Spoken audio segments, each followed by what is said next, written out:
সঙ্গীন হৃদয়ানুভূতি season ১ পর্ব ১ লেখিকা জান্নাতুল ফেরদৌস মিথিলা। মনে রাখিস, যদি কোনোদিন এই এহসান পরিবারে কোন সদস্য তোর মতো ভুল করে বা করার চেষ্টাও করে, তাহলে আমি কবির এহসান আজ সকলের সামনে কথা দিলাম, তার সাথে এই পরিবারের সকল সম্পর্ক সেখানে সেই মুহূর্তে শেষ হবে এবং এই এহসান বাড়ির দরজা তার জন্য চিরদিনের জন্য বন্ধ হয়ে যাবে।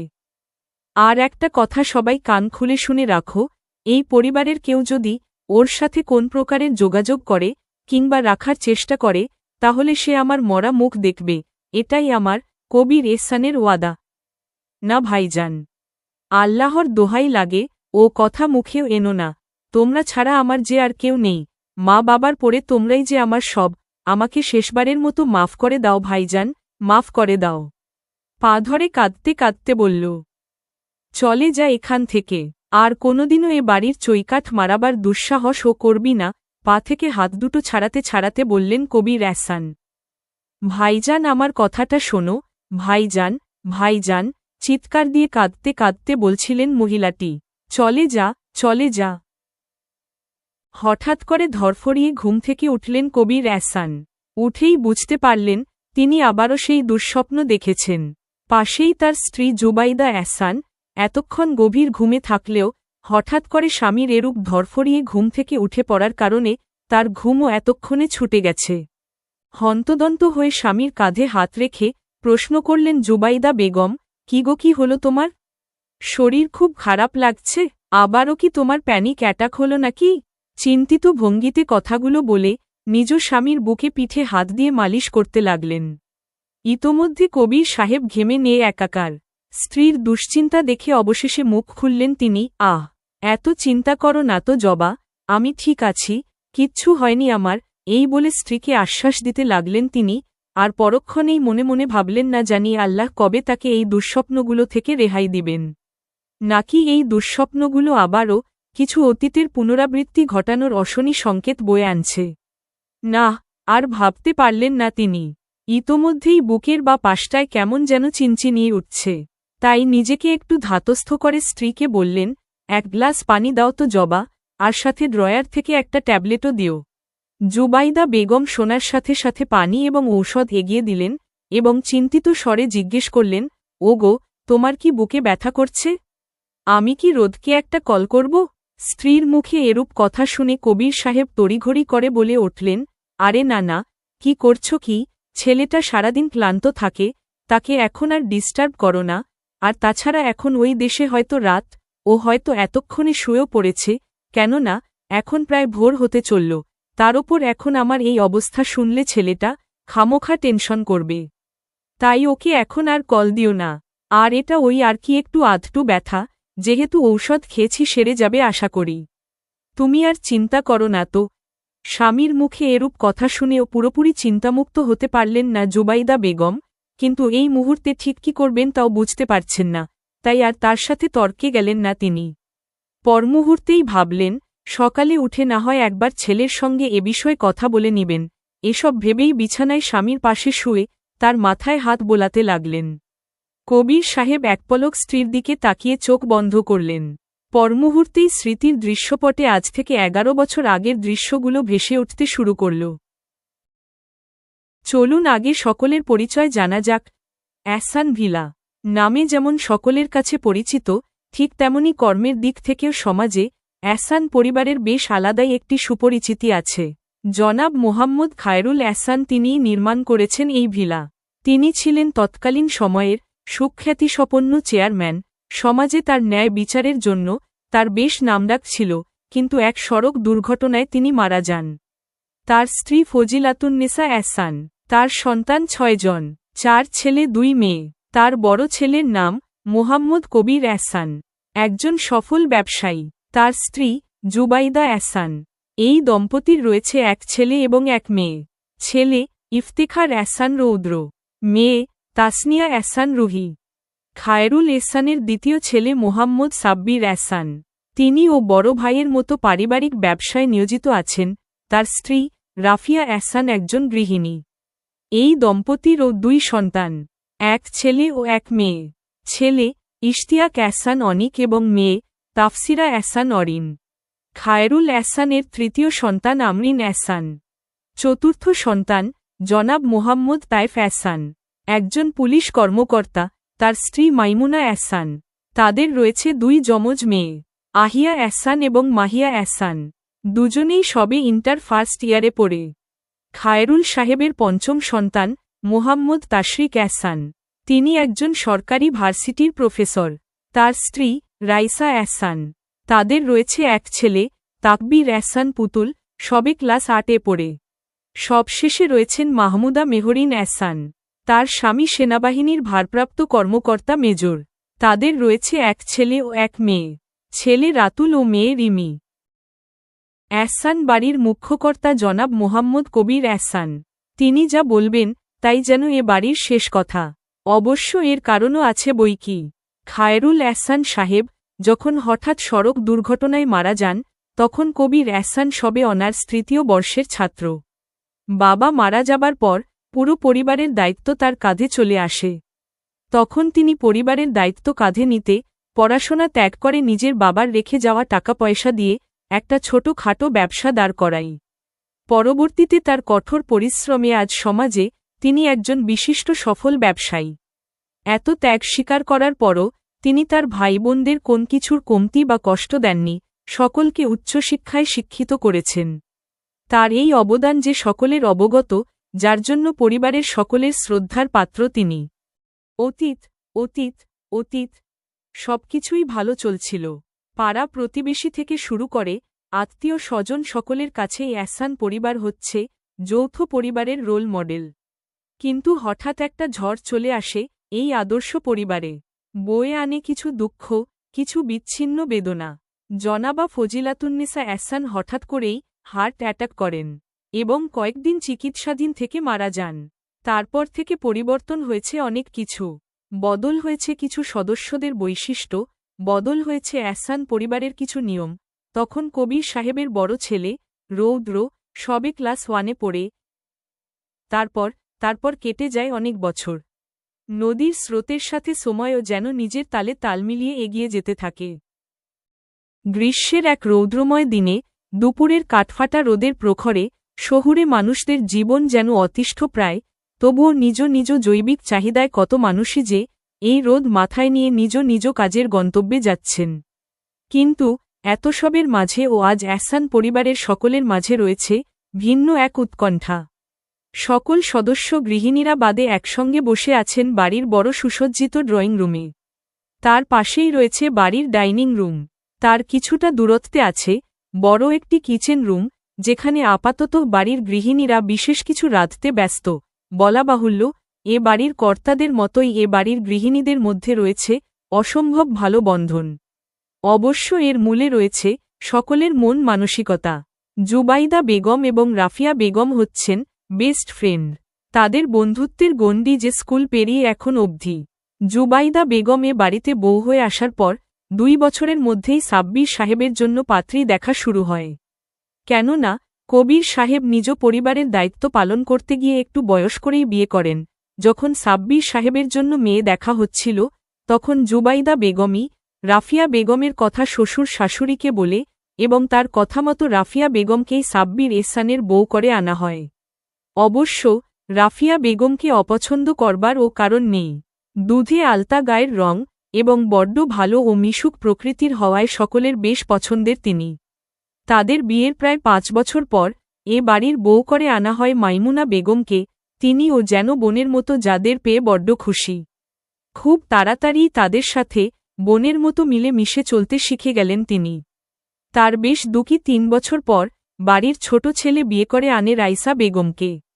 অন্য যাদের চেয়ে ছোট এবং একটু চঞ্চল হওয়ায় সকলেই তাকে স্নেহ করে। তিনিও তার যাদেরকে ভীষণ সম্মান করেন। মাঝে মাঝে তো ভেবে ও বসেন, এরা কি আসলেই একে অপরের যা নাকি আপন বোন। ভাগ্যিস আর 5টা বাড়ির যাদের মতো না তার যাগুলো। বাড়িতে জুবাইদা আর রাফিয়া বেগমের রান্নার হাত বেশ ভালো। বেশিরভাগ রান্নাই তারা করেন। মাইমুনা বেগম রান্না পারলেও তাকে ততটা করতে দেন না তারা, আর রাইসা বেগমকে তো আরও আগে রান্না করতে দেন না তারা। তিনি যাদের ওই টুকটাক কিছু সাহায্য করে রান্নার বাহিরে, এই আর কি। আপাতত সকলেই ভীষণ ব্যস্ত হাতে কাজ করছে। রাফিয়া বেগম রৌদ্রর জন্য গাজরের সন্দেশ বানাচ্ছেন নিজ হাতে, কেননা ছেলেটা তার মেজমার হাতের সন্দেশটা ভীষণ পছন্দ করে। এদিকে জুবাইদা বেগমও ছেলের পছন্দের খিচুড়ি রান্না করছেন, আর মাঝে মাঝে সকলকে তাড়া দিতে লাগলেন, ওরে ছোট, তোর আর কতদূর রে সোনা। এক্ষুনি তাশরিক আর তাইফ মিষ্টি হাতে এলো বলে, ওরে মেজো, তোর সন্দেশ আর কতদূর। সেজো, ড্রয়িং রুমের পরিস্থিতি কি একটু দেখে আয় না বোন। জুবাইদা বেগমের অস্থির ভঙ্গিতে বলা কথাগুলো শুনে রাফিয়া বেগম আশ্বাস দিয়ে বলতে লাগলেন, আরে জবা, এত চিন্তা করছিস কেন? আমাদের রৌদ্র হচ্ছে ভীষণ ট্যালেন্টেড ছেলে, তোর মনে নেই আমাদের ছেলেটা যে সবসময় বোর্ড স্ট্যান্ডে ট্যালেন্ট পুলে বৃত্তি পায়? ওকে নিয়ে এত টেনশন করিস না বোন, দেখবি এবার ও প্রতিবারের মতো অসাধারণ রেজাল্ট করবে ইনশাআল্লাহ। তুই একটু শান্ত হ। রাফিয়া বেগমের কথায় তাল মিলিয়ে মাইমুনা বেগম ও বলতে লাগলেন, মেজো আপা তো ঠিকই বলছে বড় আপা, তুমি রোদকে নিয়ে শুধুই চিন্তা করছ। আমাদের ছেলে অবশ্যই এসএসসিতে জিপিএ 5 পাবে, দেখে নিও।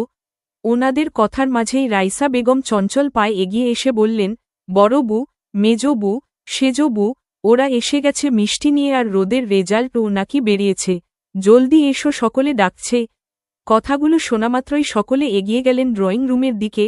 গিয়ে দেখতে পেলেন কবির সাহেব ছেলেকে জড়িয়ে ধরেছেন, ছাড়ার পরপরই সাব্বির সাহেব জড়িয়ে ধরেছেন, তার ছাড়ার পরই তাইফ সাহেব ভাতিজাকে সস্নেহে কপালে চুমু খেলেন, তার ছাড়ার পরই তাশরিক সাহেব ভাতিজাকে একেবারে কোলে তুলে নিলেন, আর উচ্চস্বরে বলতে লাগলেন, আমার রোদ ট্যালেন্ট পুলে জিপিএ 5 পেয়েছে, বোর্ডে স্ট্যান্ড করেছে। কথাগুলো শোনা মাত্রই গৃহিণীরা চটজলদি এগিয়ে আসলেন রৌদ্রর কাছে। জুবাইদা বেগম তো ছেলেকে জড়িয়ে কেঁদেই ফেলল, আর ছেলের মুখে অজস্র চুমু খেতে খেতে বললেন, আমার আব্বা জিপিএ 5 পেয়েছে, আলহামদুলিল্লাহ। ওরে রাফু, তাড়াতাড়ি তোর সন্দেশ আনো বোন, আমার আব্বাকে তাড়াতাড়ি খাওয়া। কথাগুলো বলে পাশে তাকাতেই দেখলেন রাফিয়া বেগম আগে থেকেই সন্দেশের থালা নিয়ে হাজির। কপট রাগ দেখিয়ে বললেন, ছাড় তো বাপটাকে, রোদ আব্বু একটু মিষ্টি মুখ করো। রৌদ্রর মাথায় হাত বুলিয়ে মিষ্টি খাওয়াতে খাওয়াতে বলতে লাগলেন। ওনার কথার মাঝেই বাকিরাও রৌদ্রর মাথায় মুখে অজস্র চুমু খেতে লাগলেন। হুট করেই তাদের এতশত কথার মাঝে এক গুলুমুলু ছোট্ট খাট্ট একটা লাল টুকটুক ফ্রক পরে চঞ্চল পায়ের নুপুরের রিনিঝিনি আওয়াজ তুলে একজন তার দুহাত দিয়ে রৌদ্রর কোমর জড়িয়ে ধরে পেছনে দিয়ে, আর অভিমানী স্বরে বলতে থাকে, তোমরা আমার রোদ ভাইয়াকে এভাবে মারছ কেন? কি করেছে আমার রোদ ভাই? ও রোদ ভাই, রোদ ভাই কি হয়েছে তোমার? বলেই রৌদ্রর হাত ধরে টানতে থাকে অভিমানিনী। কিছুপল পরেই রৌদ্র ফিরে চায় সেই ছোট্ট বাচ্চা পুতুলটার দিকে। ডাগর ডাগর হরিণী দুচোখ, চোখ ধাঁধানো, গায়ের রং যেন হালকা একটু টোকা দিলেই রক্ত বেরোবে, চুলগুলো পেছনে দিয়ে পনিটেইল করে বাঁধা, আর রৌদ্রর হৃদয় থমকে দেওয়া সেই নজরকাড়া গালে টোল পড়া হাসি। কিছুক্ষণ পর রৌদ্র তার হাতগুলো কোমর থেকে ছাড়াতে ছাড়াতে বলতে লাগল, কেউ আমায় মারছে না অরি। রৌদ্র বুঝতে পারছে সবাই ওকে এভাবে জড়িয়ে ধরে একে একে ঘিরে রেখেছে, এজন্য হয়তো ছোট্ট অরিন ভেবেছে ওকে সবাই মারছে। কথাগুলো ভেবেই রৌদ্র মুচকি হাসল। রৌদ্রর মুখে এ কথা শুনেও অভিমানিনী শান্ত হতে পারল না, টলমল চোখে চেয়ে আছে রৌদ্রর পানে। এমন সময় জুবাইদা বেগম এগিয়ে এসে অরিনের গালে টপাটপ কয়েকটা চুমু খেয়ে বলতে লাগলেন, অরি মা, তোমার রোদ ভাইকে আমরা কেউ মারছি না, আদর করছি, তোমার ভাইয়া আজকে খুব ভালো রেজাল্ট করেছে সেজন্য। এ কথা শোনামাত্র অরি আবারও ছুটে রোদের সামনে গিয়ে মাথা উঁচু করে দাঁড়িয়ে রোদের দিকে তাকিয়ে রইল কিয়ৎকাল, কেননা 16 বছরের রৌদ্রর দিকে তাকাতে যে 7 বছরের ছোট্ট অরিনের ভীষণ বেগ পেতে হয়। অতঃপর অরিন বলতে লাগল, রোদ ভাই, তুমি ও কি আমার মতো ক্লাসে ভালো রেজাল্ট করেছ? তোমাকেও কি স্যারেরা চকলেট দিয়েছে? অরিনের এমন বোকা কথায় সকলেই হেসে উঠল। গম্ভীরমুখ রৌদ্র অরিনের কথা শুনে চোখ ছোট ছোট করে তাকিয়ে রইল কিক্ষণ। ভাইয়া, তুমি কি আমায় ভুলে গেলে? ছোট্ট রুহির এমন কথায় ঘাড় বাঁকিয়ে তাকালো রৌদ্র, মুচকি হেসে হাঁটু গেড়ে বোনের সামনে বসে হাতে রাজলায় বোনের মুখটি নিয়ে বেশ নরম স্বরে বলতে লাগল, না, আমার বুড়িকে আমি কি করে ভুলি? তাহলে সবার হাতে মিষ্টি খেলে, আমার হাতে খাবে না? বেশ অভিমান নিয়ে বলতে লাগল রুহি। কে বলল খাবো না? আলবাত খাবো, আমার বুড়ির হাতে খাবো না তো কার হাতে খাবো শুনি, সাফাই গাইতে গাইতে বলল রৌদ্র। ভাইয়ের মুখে এমন কথা শুনে খুশি হয়ে একছুটে মিষ্টি এনে খাইয়ে দিতে লাগল রুহি। সকলে এতক্ষণ দেখছিলেন এই ভাই বোনদের খুনসুটি, অতঃপর রোদের চাচারা মিলে প্রতিবেশীদের মাঝে মিষ্টি বিলিয়ে দিতে চলে যায়। ইতোমধ্যেই স্কুল ব্যাগ কাঁধে নিয়ে বাড়িতে ঢুকে অনিক নবম শ্রেণীর ছাত্র। বাড়িতে ঢুকেই ভাইকে জড়িয়ে ধরে সে উচ্ছ্বাসের সহিত বলতে লাগল, কংগ্রাচুলেশনস ভাইয়া। হুম থ্যাঙ্কস, বাট তুই কিভাবে জানলি? রোদ অবাক হয়ে প্রশ্ন করে। আরে আমি তো তোমার রেজাল্ট দেওয়ার আগে থেকেই জানতাম তুমি খুব ভালো রেজাল্ট করবে, আর তাছাড়া বাড়িতে ঢুকবার সময় আব্বুও বলল। লম্বা একটা হাসি দিয়ে বেশ গর্বের সাথে বলতে লাগল অনিক। এই ছেলেটার হাসিও মারাত্মক, কি সুন্দর থুতনিতে একটা ভাগ বসা, ফর্সা গায়ের রং ইতোমধ্যেই লাল হয়ে আসছে প্রখর রোদের তাপে। রৌদ্র তাকিয়ে রইল কিছুক্ষণ অনিকের দিকে, তারপর একটা মুচকি হাসি দিয়েই তার চিরচেনা ভাবভঙ্গি নিয়ে আসলো চেহারায়। বয়স অনুযায়ী বেশ গুরুগম্ভীর ছেলেটা, সহজে মুখ ফুটে কিছু বলে না, কেউ কিছু বললে শুধু হু হা এতেই ওর সীমাবদ্ধ রাখে নিজের। কিন্তু অনিক, এই ছেলেটা যেন রৌদ্রর চেয়ে পুরোই উল্টো, প্রাণবন্ত এবং হাস্যজল ছেলেটা, সবসময় মুখে যেন হাসিটা লেগেই থাকে। দুপুরের দিকে সকলে একসাথে ডাইনিং টেবিলে বসে খাবার খেতে, বলা বাহুল্য বিশাল ডাইনিং রুম জুড়ে টেবিলটি, যে পরিবারের সদস্য বেশি সেহেতু টেবিল বড় হবে এটি তো স্বাভাবিক তাই না। সকলে খাবার খেতে বসেছে, আর গৃহিণীরা খাবার সার্ভ করছে। হঠাৎ খাবারের মাঝে কবির সাহেব ছেলেকে জিজ্ঞেস করলেন, আব্বু রোদ, আজ তো তোমার রেজাল্ট দিল, তা তোমার বড় হয়ে কি হবার ইচ্ছে আছে বাবা? তুমি যেটাই হতে চাও সেটাই হতে দেওয়া হবে, আর তাছাড়া তোমার বাকি পড়াশোনা বাহিরে কমপ্লিট করাবো ভাবছি। আমি চাই তুমি লন্ডন তোমার মামা মামির কাছে থেকে বাকি পড়াশোনা কমপ্লিট করো। তা তোমার কি সিদ্ধান্ত আব্বু? বাবার মুখে এরূপ কথা শুনে কিছুক্ষণ চুপ থেকে কিছু একটা ভাবল রোদ, অতঃপর বেশ গম্ভীরভাবে উত্তর দিল, আব্বু তোমার যা মতামত আমার তাতে কোন আপত্তি নেই, আর তাছাড়া আমি জানি তুমি আমার জন্য বেস্টটাই ভাববে, আর রইল বাকি আমার বড় হয়ে কি হবার ইচ্ছে সেটা আমি তোমাকে কিছুদিন পরে জানাই আব্বু, আমি একটু সময় চাচ্ছি। ছেলের মুখে এমন গোছালো কথা শুনে প্রাপ্তির হাসি হাসলে কবির এহসান, অতঃপর বললেন, তোমার যখন ইচ্ছে বলো রোদ, আমি তাহলে তোমার মামার সাথে বাকি কথা বলে নিচ্ছি, আর তুমিও যাওয়ার প্রস্তুতি নিতে থাকো বাবা। আচ্ছা আব্বু। এতক্ষণ খাবার টেবিলে দুই বাবা ছেলের কথা চুপচাপ শুনছিলেন বাকি সদস্যরা। এসব শুনে ইতোমধ্যেই জুবাইদা বেগমের চোখে পানি এসে ভিড় জমিয়েছে। কত আদরের সন্তান তার, কি দরকার ওকে অত দূর পাঠানোর, দেশেই না হয় কোন একটা ভালো জায়গায় পড়াতে পারতেন। ছেলের রেজাল্ট দেওয়ার আগেই এই ব্যাপারে তার স্বামী তার সাথে আলোচনা করেছে, কিন্তু জুবাইদা বেগমের মাতৃস্নেহ বরাবরই নাকচ করেছে স্বামীর এই প্রস্তাব। কিন্তু কবির এহসান যথেষ্ট ঠান্ডাভাবে বুঝিয়ে বলেছেন, আমাদের রোদের মেধা মাশাআল্লাহ অনেক ভালো, আমি চাই ওর মেধার যথেষ্ট কদর হোক, ও যেন ওর জীবনে সবচেয়ে ভালো সুযোগটা পায়। দেখো জবা, আমার বাবা বেঁচে থাকলে কিন্তু আমিও বিদেশেই পড়াশোনা করতে যেতাম, কেননা আমার খুব ইচ্ছে ছিল এটা, কিন্তু ভাগ্যর অন্য কিছু ইচ্ছে ছিল, সে যাকগে, এখন আর তুমি না করো না, নিজেকে এ বিষয়ে সামলাও। রোদের রেজাল্ট দিলেই ওর সামনে এই প্রস্তাব রাখব, দেখি ও রাজি হয় কি না। এসব ভেবেই আঁচলে চোখের পানিটুকু আড়াল করলেন তিনি। হঠাৎ কাঁধে কারো শীতল স্পর্শ পেতেই পাশে তাকালেন তিনি, দেখলেন রাফিয়া বেগম দাঁড়িয়ে, এবং চোখ দিয়ে আশ্বাস দিচ্ছেন তিনি যেন এটাই রোদের জন্য সেরা সিদ্ধান্ত। অতপর সকলেই খাওয়া দাওয়া করে যার যার রুমে চলে গেলেন। তারপর কেটে গেল আরও 5 দিন। সেদিনের কথামতো রোদের বাহিরে যাওয়ার জন্য সকল বন্দোবস্ত করছেন কবির সাহেব। এদিকে আজ 2 দিন যাবৎ অরিনের জ্বর। বাচ্চাটা জ্বর হলেই একদম কাবু হয়ে যায়। সারাদিন নিজের চঞ্চলতা আর খিলখিল হাসিতে পুরো বাড়ি মাতিয়ে রাখা মেয়েটা কেমন নির্জীব হয়ে পড়ে আছে বিছানায়। মেয়ের এমন করুণ চেহারা দেখে বুকটা হুহু করে উঠছে রাফিয়া বেগমের। সাব্বির সাহেবও বেশ চিন্তিত, মেয়ে যে তার চোখের মণি, কিন্তু মেয়েটা আবার হচ্ছে গিয়ে প্রচুর জেদি। 2 দিন ধরে বিছানা পড়ে আছে, তবুও তাকে জোর করে ও একটু ঔষধ খাওয়ানো যাচ্ছে না। খাওয়াতে গেলেই চিৎকার দিয়ে বাড়ি মাথায় তুলে নিচ্ছে। চিৎকার শুনে যখন সকলে একে একে রুমে আসে, তখন আবার মেয়ে আহ্লাদি হয়ে একবার তার বড় বাবার কোলে, না হয় বড়মার কোলে, না হয় অন্য কারো কোলে চড়ে বসে। আর রুহিও আজ দুদিন নিশ্চুপ হয়ে আছে, কেননা মেয়েটার খেলার সাথী যে বিছানায় এখনও কেমন অরিনের মাথার পাশে গালে হাত দিয়ে বসে আছেন। দীর্ঘশ্বাস ফেলে বিছানা থেকে উঠে দাঁড়ালেন সাব্বির সাহেব। লম্বা কদমে ঘর ছেড়ে বের হলেন তিনি। বের হয়েই দেখতে পেলেন নিজের ছেলের শুকনো মুখ। বোন যে তার কলিজার টুকরো, সেটা সে বেশ ভালো করেই বুঝেন। অনিকও এ পর্যন্ত অনেকবারই চেষ্টা করেছে ছলে বলে কৌশলে অরিনকে ঔষধ খাওয়ানোর, কিন্তু এ মেয়ে তো খাবেই না। উল্টো অনিককে বলে বসেছে, ভাইও তুমি পচা। আদুরে বোনের মুখে এমন কথা শুনে তো বেচারা একদম চুপসে গিয়েছে। এখন ভুলেও সে বোনকে ঔষধ খাওয়াতে যায় না, পাচ্ছে না আবার তার সাথে তার ছোট্ট বনুপাখিটা কথা বলাই বন্ধ করে দেয়। সাব্বির সাহেব ছেলেকে দেখে একটা ক্ষুদ্র শ্বাস ফেলে পাশ কাটিয়ে চলে গেলেন সিঁড়ি বেয়ে। কিছুক্ষণ পর রৌদ্র আসে অরিনদের রুমে। এসেই দেখতে পেল বিছানার হেডবোর্ডের পাশেই তার মেজ মা মেয়ের মাথায় জলপট্টি দিচ্ছেন। সেজ মা হাত পা মালিশ করছেন। জুবাইদা বেগম খাবার হাতে বসে আছেন, চেষ্টায় আছেন যদি একটু খাওয়াতে পারেন আর কি। রাইসা বেগম এতক্ষণ এখানেই ছিলেন, কিন্তু এখন সকলে মিলে তাকে জোর করে রুমে পাঠিয়ে দিয়েছে, কেননা তিনি এখন ৮ মাসের গর্ভবতী।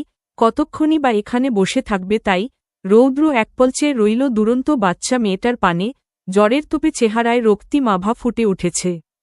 পরক্ষণেই মুখ ফিরিয়ে চাইল অন্যদিকে।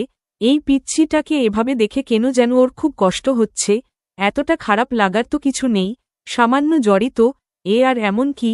কই রুহিরও তো কতবার এমন জ্বর হয়েছে, তখন একটু আধটু খারাপ লাগলেও ভিতরে ভিতরে তো এমন হাঁসফাঁস লাগত না। তাহলে এই দুটো দিন হঠাৎ এমন লাগছে কেন তার জন্য এমন অনুভূতি নিতান্তই নতুন, এবং মনে মনে তো সে এগুলোকে বিদঘুটে টকমাও দিয়ে ফেলেছে। না, এত কিছু ভেবেও শান্তি পাচ্ছে না সে। মন শুধু এই পিচ্ছিটার হাসি দেখতে চাইছে, ওর সুস্থতা কামনা করছে।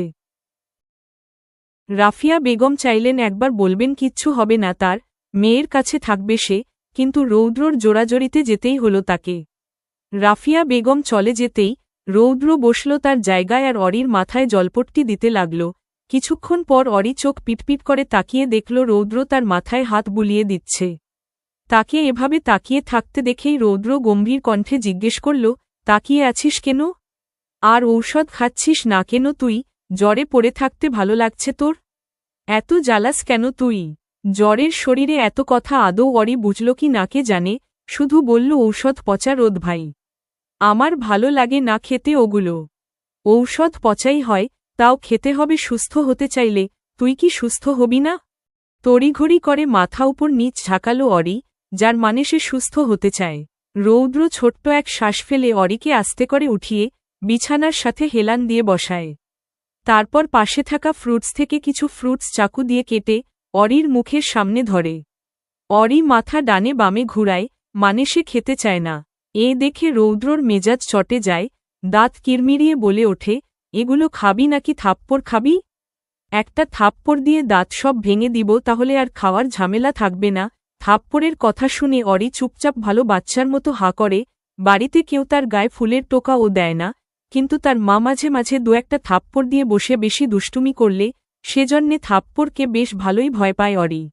এদিকে অরিকে খেতে দেখে স্বস্তির নিঃশ্বাস ফেলে রোদ। অরিকে ফ্রুটস আর এক গ্লাস দুধ খাইয়ে ঔষধ হাতে নেয় রৌদ্র। ঔষধ দেখেই নাক মুখ কুঁচকে ফেলে অরি, অসহায় ভঙ্গিতে বলতে থাকে, রোদ ভাই এগুলো না খেলে জ্বর সারবে না? না। মন খারাপ করে ফেলে ছোট্ট অরিন, ফের বলে ওঠে, তুমি এই পচা ঔষধ ছাড়া মজা ঔষধ দাও না। এগুলো মজা না, এগুলো খেতে পারি না। আমি তোকে কিভাবে অন্য ঔষধ দিব বল? আমি কি ডাক্তার? ঠোঁট উল্টে অবুঝ অরিন ফের জিজ্ঞেস করে, ডাক্তার না হলে ঔষধ দিতে পারবে না তুমি? না। অরিন এবার কাদো কাদো হয়ে বলেই ফেলল, কেন হলে না ডাক্তার রোদ ভাই? তুমি না পরীক্ষায় ভালো নাম্বার পেয়েছ, তাহলে ডাক্তার হলে না কেন? তুমি ডাক্তার হলে তো আমাকে মজা ওষুধ খেতে দিতে পারতে, আমিও সুস্থ হয়ে যেতাম। রৌদ্র ছোট্ট অরিনের কথা শুনে না চাইতেও হেসে ফেলল, আর অরিনের কাদো কাদো চেহারার দিকে তাকিয়ে চোখে একরাশ মায়া নিয়ে অরিনের জ্বরের তাপে উষ্ণ গালে হাত রেখে জিজ্ঞেস করল, আমি ডাক্তার হলে তুই আমার কাছে নিজের চিকিৎসা করাবি? ছোট্ট অরিন কি বুঝল কে জানে, রৌদ্রর মুখে ডাক্তার হবার কথা শোনা মাত্রই কালবিলম্ব না করেই মাথা জোরে জোরে উপর নিচ ঝাঁকাতে লাগল। রৌদ্র ও অরির দিকে চেয়ে মুচকি হাসল এবং অরির লাল হয়ে যাওয়া নাক টেনে দিয়ে বলল, ঠিক আছে, আমি ইফতেখার এহসান রৌদ্র, আজ কথা দিচ্ছি আমি অনেক বড় ডাক্তার হব অরি। আর আমি অসুস্থ হলে তোমার দেওয়া মজা ওষুধ খাব, হাততালি দিতে দিতে উচ্ছ্বসিত কণ্ঠে বলতে লাগল অরিন। আর রৌদ্র চেয়ে রইল সেই উচ্ছ্বসিত হতে থাকা পিচ্চি মেয়েটার দিকে, যার টোল পড়া হাসিতে রৌদ্রর বুকে কেমন যেন মোচড় দেয়া অনুভূতি হচ্ছে। আচ্ছা, এমন লাগছে কেন তার? কেন এই পিচ্চির কথা মতো সেও ডাক্তার হতে চাইছে? কেন ওর জন্য মনটা আনচান করছে? আচ্ছা, রোদের কি কোন কঠিন অসুখ হল? আচ্ছা, অসুখ যদি হয়েও থাকে, তবে এ কেমন অসুখ হল তার? 16 বছরের কিশোর সে, অনুভূতি জন্মানোটা যে এখন নিরন্তর স্বাভাবিক ব্যাপার, কিন্তু এ কেমন অনুভূতি? বয়ঃসন্ধির বিভিন্ন ধাপ এসে পার করেছে, কিন্তু এই অনুভূতির সাথে সে এই পিচ্চিটা সামনে আসলেই পরিচিত হয়। উফ, কি এক জ্বালা! বুকটা কেমন অস্বাভাবিকভাবে কাঁপছে। নাহহ, আর এই পিচ্চির সামনে বসা সম্ভব নয়। তাই রৌদ্র বিছানা ছেড়ে উঠেই ধোপাদপ পা ফেলে রুম ছেড়ে বেরিয়ে নিজের রুমে চলে যায়। এদিকে রৌদ্রর হঠাৎ চলে যাওয়ায় ছোট্ট অরিন ফ্যালফ্যাল করে তাকিয়ে আছে, হয়তো ভাবছে তার রোদ ভাই চলে গেল কেন।